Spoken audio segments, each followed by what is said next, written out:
Adam Thomas, Scottish Boxing News here with Jordan McCORRY. Jordan, how are we doing today? Aye, all good. How are you? Aye, not too bad. Sunny day again, so back in the way. Aye, that's it, man. Sunny day in training, not enjoying it anyway. Good stuff.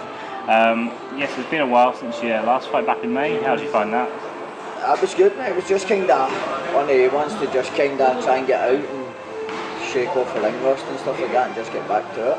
That's it. Try to get points on the board, go up the rankings. That's about it. Yeah, because I think it was November you were sort of out. November, mate, and then obviously talks to try to get stuff happening, and then obviously we always might fight Woodstock on the Selby undercard, and then obviously shot it. So it's one of the ones, isn't it? Yeah, obviously last time you spoke to Tam as well. I think you said that you didn't ever see that fight happening again. I said I would obviously try for the other stuff, but and the board's obviously made it. They've said they need to fight it, so. Aye, just for anyone that doesn't know, that they made it eliminated for the British. For the British, so if he doesn't want to fight it, then it'll be in black and white that he doesn't want to fight. Like the last time he said, he was saying, "Oh, my management never thinking this. I wanted to fight. I never heard it in there, but the board's approved it, and he obviously used to fight now. So if he doesn't want it, then everybody knows he's shot it pretty much, isn't it?" Did you ever get any other word from any of his management or stuff after that? Nothing or that at all, mate. It was just kind of, it was all the ones, wasn't it? It was like, oh, he said this, his management said that, and then. But the thing that I always said was I had all the tickets to sell. They gave me tickets with my name and that on them, and then about a month ago they just didn't happen, and then I gave the tickets back, and that was it.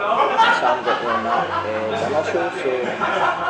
Must be pretty good looking back, just. So what the things, mate, I took time that off work to obviously train for it, or obviously excited for it. It's a big bill and stuff like that to be on, and then it's gutting, man, but at the end of the day, I was gutted for about a couple of days, but you need to just try and pick yourself up and get on with it, and then now obviously that eliminator's happened, so you need to fight, and but if he doesn't, then hopefully I can get a shot at Sam Bowen. Yeah, especially with like being a sort of stadium show as well there and happening every sort of day of the week. Aye, definitely, so it's just one of the ones. It's a good thing with training with Craig and that now, I've just kind of been keeping myself busy all the time after that last fight, still been in the gym, just still ticking over, just ready, because you don't know obviously when you could get a fight again, because that one I fought in Manchester, obviously I only got 2 weeks notice, and luckily enough I was training for the fight, I won my fight then, and obviously took that, so just kind of mentality now that I just kind of need to stay ready just in case you get a shot, because you don't know when you could get a shot, and then obviously if you're ready to go, then that's you, isn't it? What are your thoughts of having, obviously the eliminator been ordered, there's obviously a lot that goes on before that. At the end of the day, it's ordered and I'll fight it. Like, I'm just one of these people that I'm in boxing, I want a good fights, I want to fight for a British title at the end of the day, so I'd like to fight for that eliminator, but if that doesn't happen, then hopefully I can still get a shot at the British somehow, but obviously I need to see what happens with that. Obviously it goes to a purse bid on the 8th of August, I think it is, so just kind of need to wait and see till then, isn't it? But would you be willing to fight north, south? It doesn't bother me, I'll go down south fighting any time. I mean, we were meant to go and fight obviously in the Selby and that undercard, Warrington, but obviously something happened and he didn't fancy it, so you can say whatever he wants here, or my management this and that, but you know deep down inside that he didn't want it. He knows himself he didn't want it. So that's what I mean. If he turns this down for another opportunity, it's in black and white that he obviously doesn't want it, isn't it? Like the last time they were obviously it was mutual saying, oh, we got offered the fight, and then that was the fight I wanted. I asked for it. Sam said, oh, spoke to his management and that, and they go, obviously aye, we go ahead, and then just never. But this time now the board's obviously approved it, said ordered it obviously to fight, so end of the day he can't pull up out now, and if he does, then as I said, it's in black and white, isn't it? Yeah, I guess a lot of your sort of after summer plans sort of focus on that and what happens with that. Now, like I think I went on holiday for a week after that last fight, and that was kind of just me, so now I just need to keep going, you know what I mean, so it's about that. Just keep myself busy in the gym, and that's it. Obviously if anything comes off, then we're ready to go, aren't we? I think even with the fight being done, it would be like November, so would you look for something before then, or?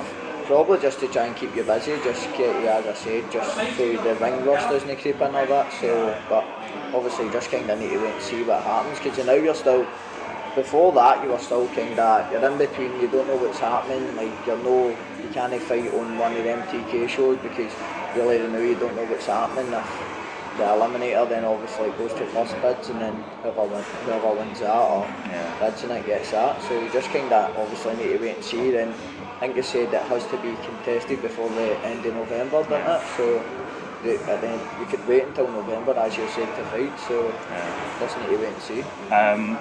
It's also like just the wording of some of these things. Like I think they didn't say the same as the other one. Like for Bloodshed, they didn't say the final eliminator, and they said they'd considered the division afterwards and stuff. So potentially, it's not even a straight shot at a British title. That's the thing with the Eliminators, but until you could fight an Eliminator, then you sometimes you still need to fight a final Eliminator. So just what they think, it depends. That's how I say, just kind of need to keep training and keep busy, and then hopefully if I get a shot at the British I can, because I don't know if Sam Bones get a voluntary, is he? Honestly I don't know. I don't know how it works, to be fair. So if he's got a voluntary, then I'd fancy it, but obviously I need to wait and see what the script is.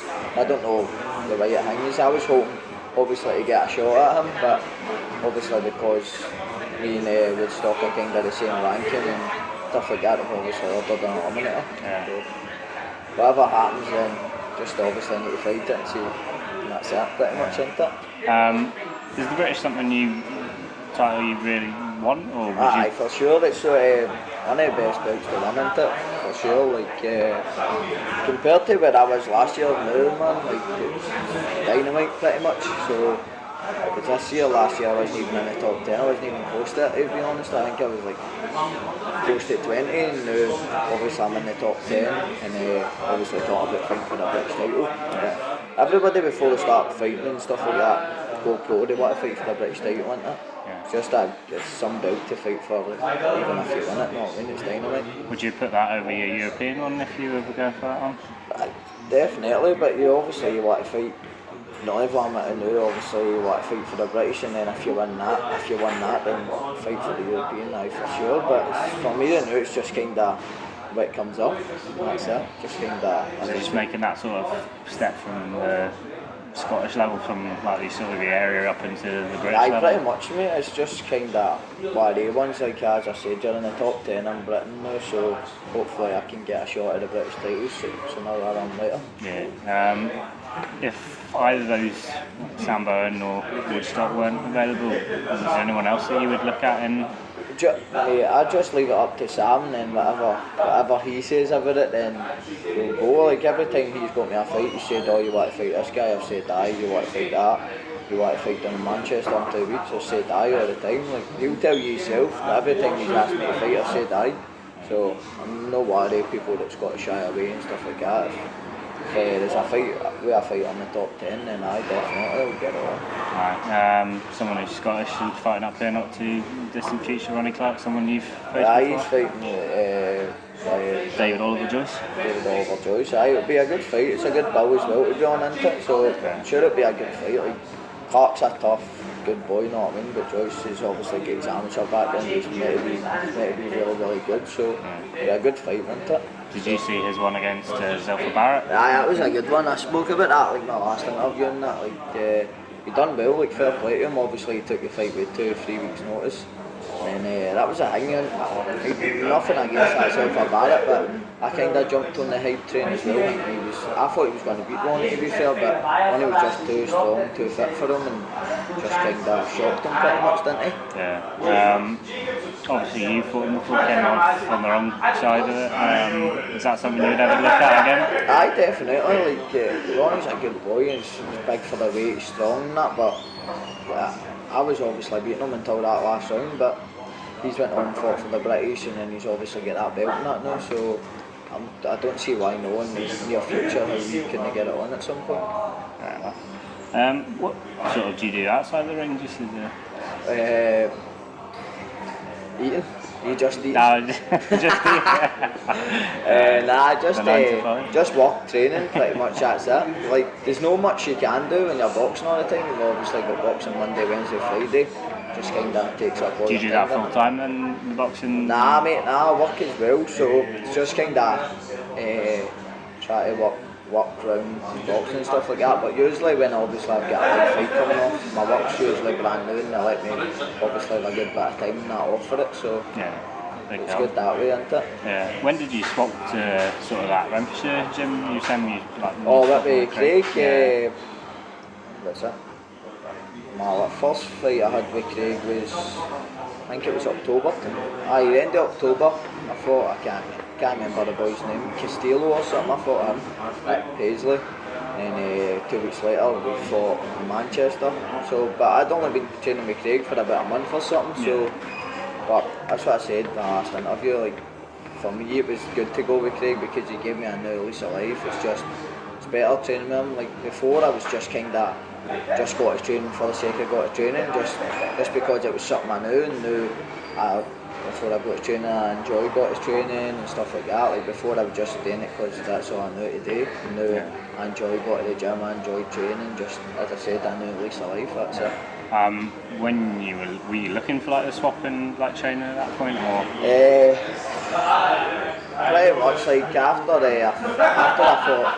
fought the McGuire fight, I think I just knew at that point in time like I had to kind of change it because I was terrible that night, like terrible, shocking. Obviously I still won the fight and I still won it comfortably, but the performance was terrible, man. Like it was probably alright to watch because the people would have probably thought it was a wrestling match, but it was a terrible fight to be. It was a terrible fight to be part of. It was horrible. But after that, I knew I had to step up. It was just kind of, as I said, I was just training at Peters and stuff like that because it was close to me. It was handy, and it was all I knew because I'd been training that long. And I went with Craig. Obviously, switched my training up, changed my training, changed trainer. It's just as I said, gave me a new lease of life. It was good. Obviously Cash as well down there, British. Aye, Dynamite, man. He's special, man. So yeah, just to even watch him training and sparring and that, he's Dynamite like that. I obviously knew him when before he went pro.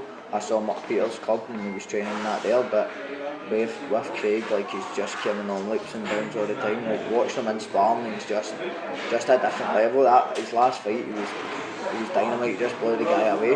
My guys saw that guy, he's fought Jamie Wilson and he went to points and that, and he's a tough boy. I saw him fight Ross at flyweight, and then obviously he fought Cash here, but Cash just kind of just set about him, had that bit between his teeth, I think, and he's just get that wee angry bit about him now, and he's sinking the shots and that, and he's definitely win a British title for me, so he's focused on that. There's been quite a bit of change of that one as well for him, so definitely. To be fair, I don't know all the script to that Josh Will, but I think they were just kind of trying to hum and haw and just keep it going until they see how long he can hold the British flag to see if something else was coming up. But it's glad he's got to fight with Wilson and hopefully he wins that for us. What's his new stable? You got Ross Murray. Aye, Ross, man, he'll be raging. You forgot his name there. Not trying to others down there, Renfrewshire? Is there any other boys down there? We've got big Boris trains with us as well. Oh, okay, yeah. So just on the San whenever he's here, he trains with us. He's AWOL, I think, in the MIA. But it's good. Like Craig's obviously got 4 years, so this kind of bounce about each other. And then obviously Cash he's fighting end of September. Rossi's might be fighting end of September. Then hopefully I can get him in September. But it's good that way. He's all got something to focus on. He's all training and that, so it's good that way. Good stuff. Obviously, boxing sponsors are massive help. Sponsor for me, I've got Malone's Irish Bar. They sponsor me. Cairn Taggart, Joinery Contractors, the Builder Supply Limited. They're based in Broxburn in Edinburgh. And I've got Lean Canteen and Maximum Power as well. So it's good, man. Obviously all the sponsors and stuff like that help you towards your medical bills when you're fighting and stuff like that. They help you out that way. So for me, if I never had to offer sponsors, then it'd be hard to kind of do it yourself because like a medical and stuff like that, it's about £600. And obviously you've got your licence as well to buy and stuff like that, so it's good to have all the sponsors. I'm trying to think, hopefully I've not forgot anybody, and I mean, I probably haven't, probably messaged me right, giving me dogs abuse for it. Good stuff. Well, hopefully you don't get dogs abuse, but listen, thanks for taking time out and enjoying trading tonight. Aye, that's it, man. Good stuff. Thanks for seeing Cheers. us, man.